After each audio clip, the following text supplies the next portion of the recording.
ශ්‍රී ලංකා කණ්ඩෑම හා බංගලාදේශ කණ්ඩෑම අතර පළවෙනි එක්දින තරගය මෙවනිට කොළඹ ආර් ප්‍රේමදාස ක්‍රීඩාංගණයේදී පැවැත්වෙමින් තිබෙනවා.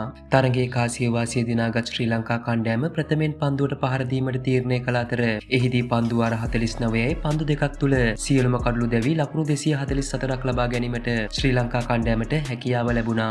ඉතින් ශ්‍රී ලංකා ඉනිම වෙනුවෙන් නායක චරිත් අසලංකගෙන් වගකීම් සාගතිනිමක් අද්දිනේදී දක්නට ලැබුණු අතර එහිදී ඔහු සිය 5 වෙනි එක්දින ශතකයට හිමිකම් කියන්නටද සමත් වුණා. ඉතින් මෙහි විශේෂම කාරණය වන්නේ චරිත් අසලංක ලබාගත් ශතක 5න් 4ක්ම ලබාගෙන තිබෙන්නේ ආර් ප්‍රේමදාස ක්‍රීඩාංගණයේදී වීමයි. ඉතින් අනෙක් ශ්‍රී ලංකා පිතිකරුවන් අසාර්ථක වෙද්දී එහි වගකීම තම දිවුර මත දරාගත් චරිත් අසලංක පන්දු 123කින් ලකුණු 106ක් ලබා ගනිමින් ශ්‍රී ලංකා ඉනිම ගෞරවාන්විත තැනකට රැගෙන ආවා. චරිත් අසලංකගේ මෙම ඉනිම 6 පාර 4කින් හා 4 පාර 6කින් වර්ණවත් වුණා. ලකුණු 29කට කඩලු 3ක් දැවි ඉතා පසු තත්වයක සිටි ශ්‍රී ලංකා ඉනිම සවිමත් කළ නායක චරිත් අසලංකගේ මෙම වටිනා ඉනිම ඉතා ප්‍රශංසනීය ඉනිමක් බව විස්තර විචාරකයන් පවා පෙන්වා දුන්නා.